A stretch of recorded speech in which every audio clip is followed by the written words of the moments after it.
Vous écoutez Europe 1, il est 9h36, le journal des médias avec Thomas Joubert. Bonjour Thomas. Bonjour, à la une ce matin, un dérapage sur le compte Twitter de Plus belle la vie. France 2 tord le cou à la rumeur de l'éviction de David Pujadas et Laurence Boccolini se trouve trop présente à l'antenne.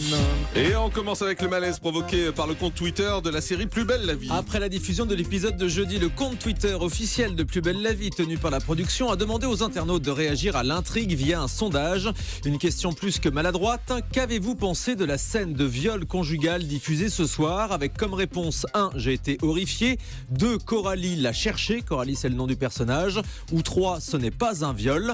Ce sondage a évidemment provoqué l'indignation des internautes. La production et France Télé ont présenté de plates excuses, reconnaissant une formulation inappropriée et condamnable. On rappelle que le viol conjugal est un crime encore plus sévèrement puni que le viol d'une personne inconnue et qu'il est passible de 20 ans de prison. La production indique que le feuilleton donnera une réponse à cette polémique à travers l'intrigue avec des associations qui travaillent sur l'accompagnement de victimes de viols conjugaux.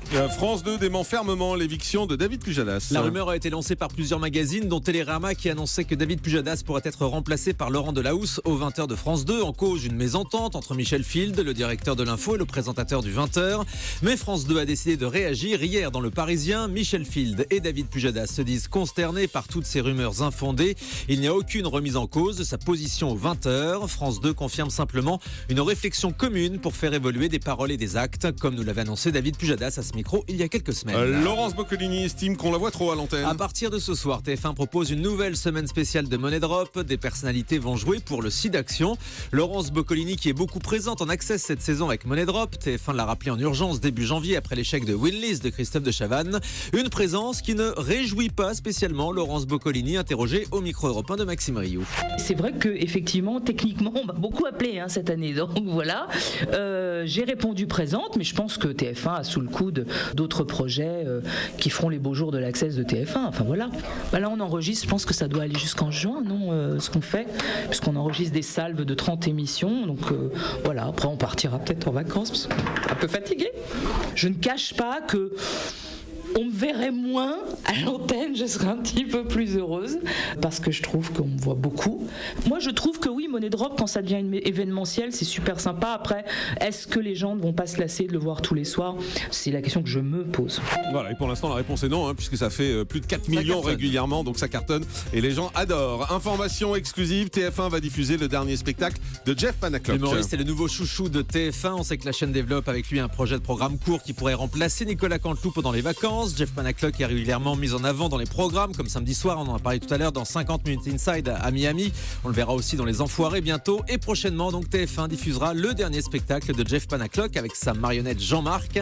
Il s'agira d'un spectacle enregistré qui sera diffusé en deuxième ou troisième partie de soirée. France 2 va diffuser une nouvelle pièce de théâtre en direct et en prime. La chaîne prévoit de retransmettre la pièce L'invité en direct du théâtre Montparnasse à Paris, selon TV Max. Ce sera le 26 avril prochain, 20h55. Il s'agit d'une pièce avec Evelyne Buil, Patrick Chenel, Laurent Gamelon et Grégoire Bonnet. Elle raconte l'histoire d'un homme de 59 ans au chômage qui organise un dîner avec un DRH et un gourou en communication pour décrocher un job. M6 dément la diffusion d'un concert de Maître Gims sur son antenne. Le rappeur, récemment récompensé aux victoires de la musique, a annoncé samedi soir en direct sur le réseau Periscope, qui fait décidément beaucoup parler de lui en ce moment. Il a annoncé que son prochain concert à l'Accor Hotel Arena de Paris-Bercy le 18 mars serait diffusé en direct sur M6. Petit problème, M6 n'est pas au courant et dément. Les programmes du 18 mars ont déjà été annoncés. Bah oui. Ce sera la série américaine Once Upon a Time ce soir-là. Alors le concert de Maître Gims devrait simplement être filmé pour une diffusion ultérieure sur M6 ou pas d'ailleurs, peut-être sur une autre chaîne. Et puis M6 justement qui se défend d'avoir voulu censurer les nouveaux épisodes de X-Files. On vous le disait dès vendredi matin, de nombreux téléspectateurs ont remarqué que certaines scènes avaient été coupées ou floutées par rapport à la version américaine. Des scènes où on voyait des cas de malformations monstrueuses sur des enfants ou la mort d'un médecin victime de saignements par le nez, les oreilles et la bouche. M6 a expliqué que ces coupes avaient été effectuées pour respecter la réglementation en vigueur en France pour une diffusion en prime time.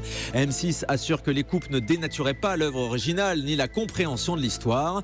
La chaîne indique que les épisodes sont disponibles intégralement sur sa plateforme de replay 6play. Voilà, et puis il y a un autre élément qu'a pas précisé M6, c'est que si ces scènes avaient été diffusées, la série a été classée en moins de 12 ans, Exactement. interdite en moins de 12 ans, et on est en période de vacances scolaires et les chaînes ont interdiction de diffuser en ce moment des programmes interdits au moins de 12 ans en prime, donc ce qui veut dire qu'M6 n'aurait pas pu la diffuser, d'où les découpe qui permet de la diffuser en période de vacances scolaires et de déclasser la série en Exactement. interdit au moins de 10 ans au lieu d'interdit au moins de 12 ans.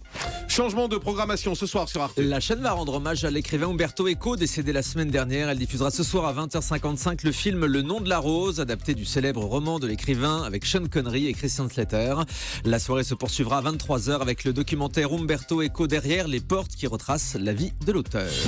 On termine avec le chiffre du jour. 440 000, c'est le nombre de tweets engendrés par l'annonce de la victoire de Leonardo DiCaprio cette nuit aux Oscars. Et c'est un nouveau record de tweets par minute pour un événement. L'année dernière, le moment le plus tweeté des Oscars était le selfie de l'animatrice Hélène DeGeneres avec les stars du cinéma américain qui avait fait 255 000 tweets. Merci beaucoup Thomas Joubert.